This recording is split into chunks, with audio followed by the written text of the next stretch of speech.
Imagine being hunted, terrified, shrouded in the darkness of night, only to be confronted with a vile, twisted visage of a monster you've never seen before, bloodthirsty and desperate to devour you. Now imagine that beast was actually a sweet girl who has a family that loves her and is trying to protect her. What would you do to survive? I'm Andy Burkowski, and I'm here to explain to you the story and the many different endings you can enjoy in The Quarry. Our story takes place in the summer of 2021 in the small town of Northkill at an old quarry that has been converted by its benefactors into Hackett's Quarry Summer Camp. This story follows counselors attending this camp and discovering the secrets of the Hackett family. But to really understand what's going on here, we have to go back in time 6 years before the events of the game. Chris Hackett, the proprietor of the Hackett's Quarry Summer Camp, took his daughter Kaylee and his son Caleb to the Harum Scarum sideshow, a spectacle that included the prophetic visions of one Eliza Vorez. There was another attraction at this traveling circus.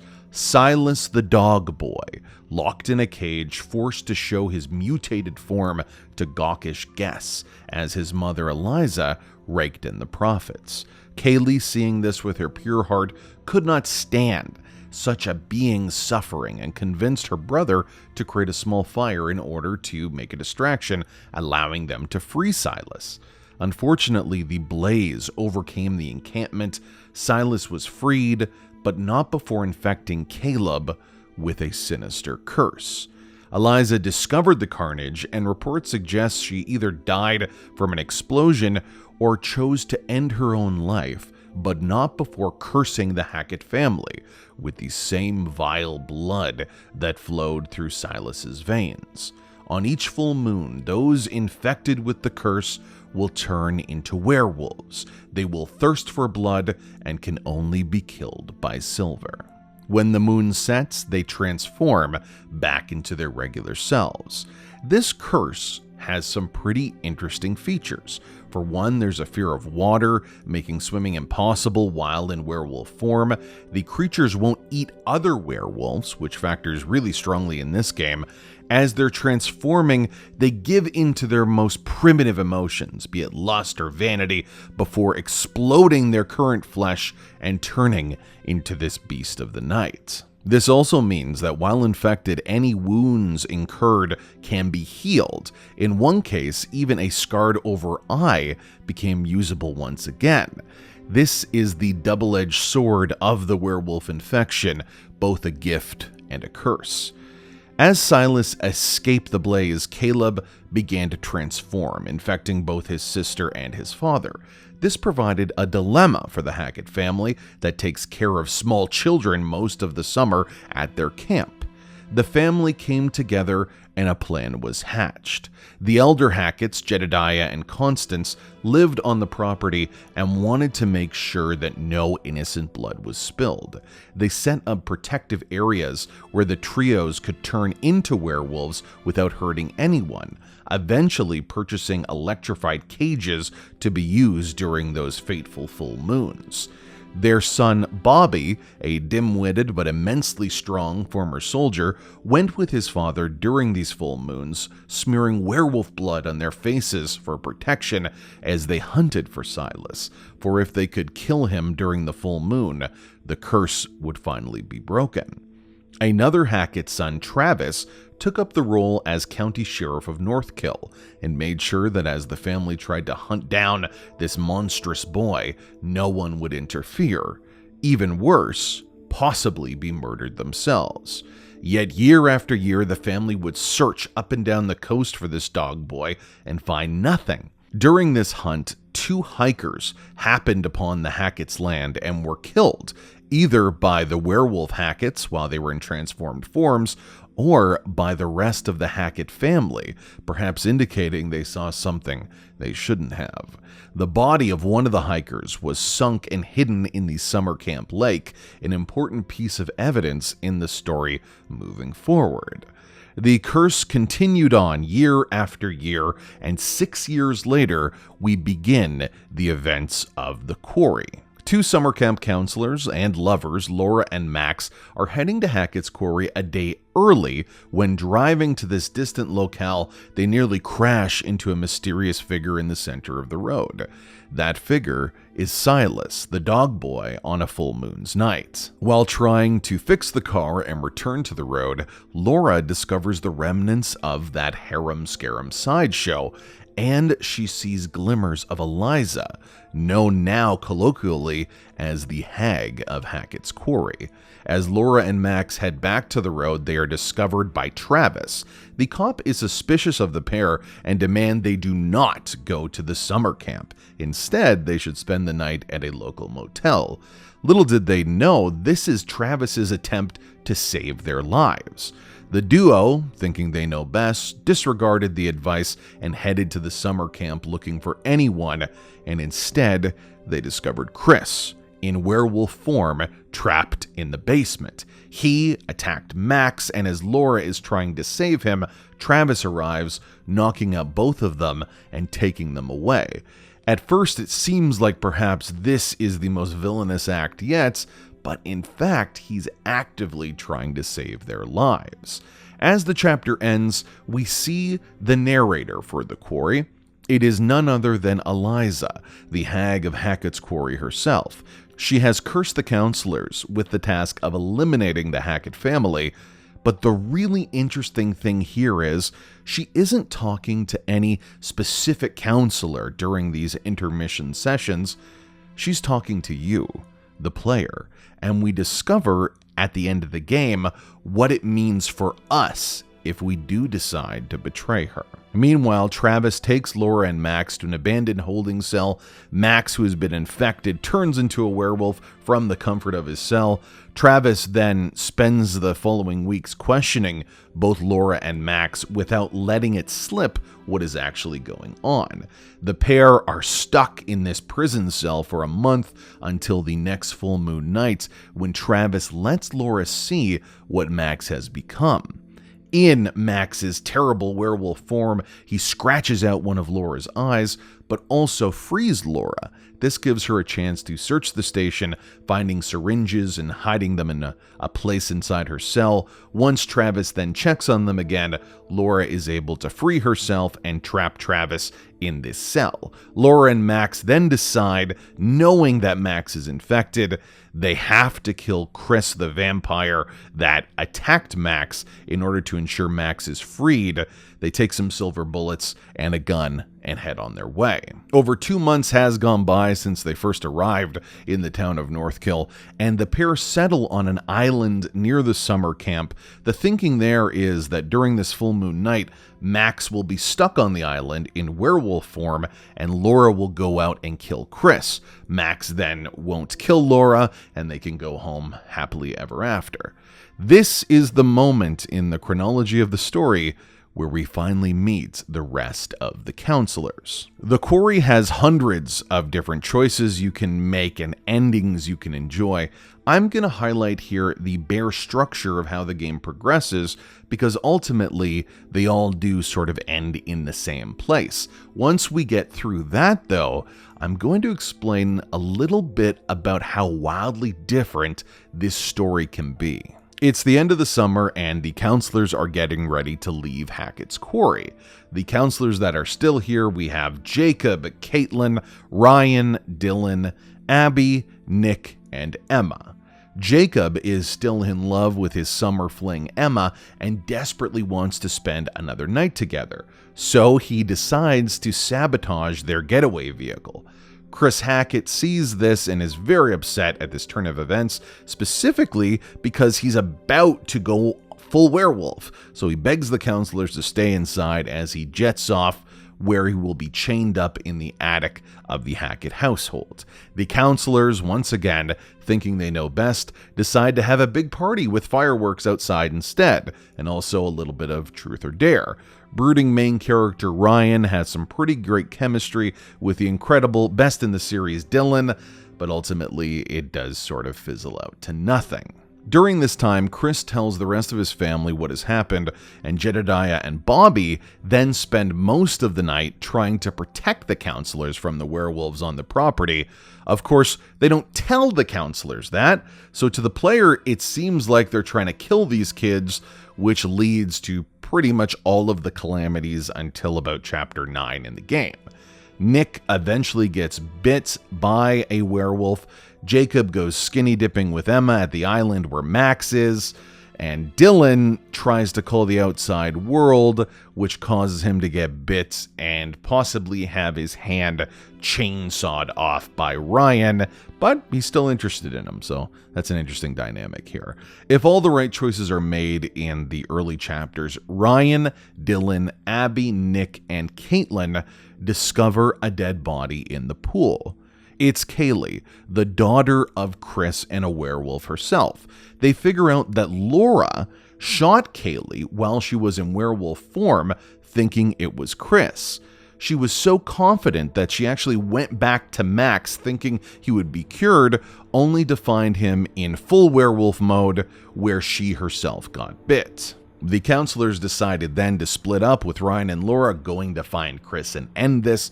Dylan, Caitlin, and Abby are now looking for an escape route, some way to fix that vehicle. Nick went full werewolf, ran off, and jumped out of there.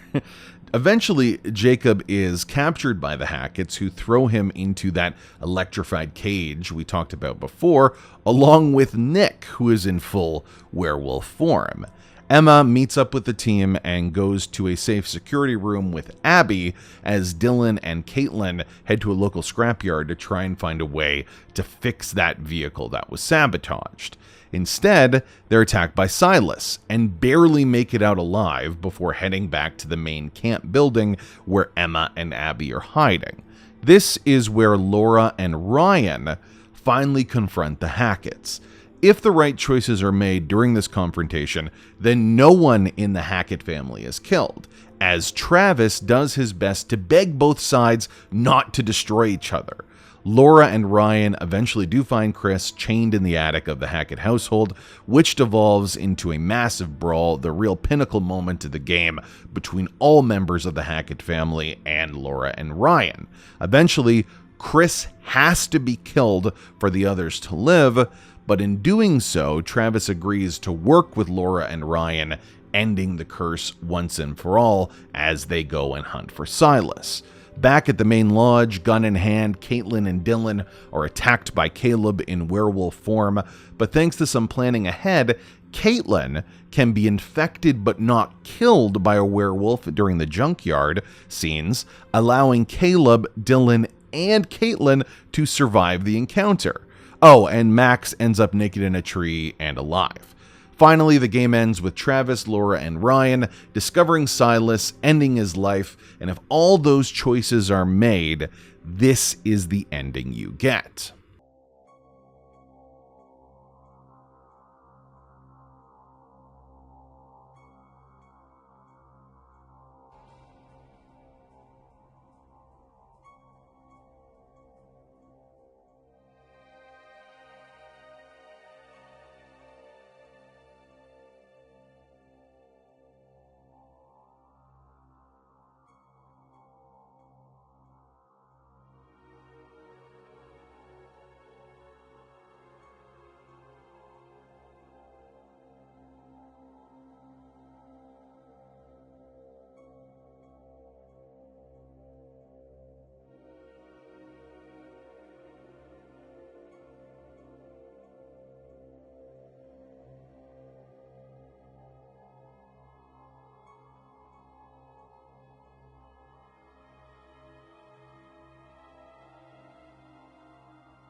Unlike in Until Dawn, there is no post-credit interview sequence. Instead, the events are told through the podcast Bizarre Yet Bonafide. If you ensure that everyone, except for Chris and Kaylee, live and you get all the evidence, then during this podcast, the counselors are arrested, but you find out that thanks to the efforts of the podcast, they can all go free. One thing I did not mention here is the response from Eliza. She curses the player to always be just out of reach for all time in their mind, haunting us for the choices we made. Unless, of course, we do decide to make other choices where we kill all the Hacketts, then Eliza's very happy and says we can go on our way. It's a really interesting little caveat that adds a feeling of real impact for us, the player, because she's not cursing the counselors, she's cursing us, the people that are responsible, really, for the player's acting. Other endings include making sure all the Hacketts live, except for Kaylee, who unfortunately has to die in the plot. If you decide on this ending, their deaths are blamed on bears, but again, if you collect all the evidence, the Hacketts are eventually charged for the death of those hikers whose bodies they hid, finally paying for killing our precious counselors. There are many other endings in between, including killing all of the Hacketts, which is labeled a bloodbath and the counselors are charged. You can kill all of the counselors, which leads, of course, to the summer camp closing down. There are some special endings, specifically in scenes between Travis, Ryan, and Laura. As they're driving to confront Silas, you can cause the car to crash and pretty much kill everyone. As for other special scenes, Nick is able to kill Abby as Crush while in werewolf form.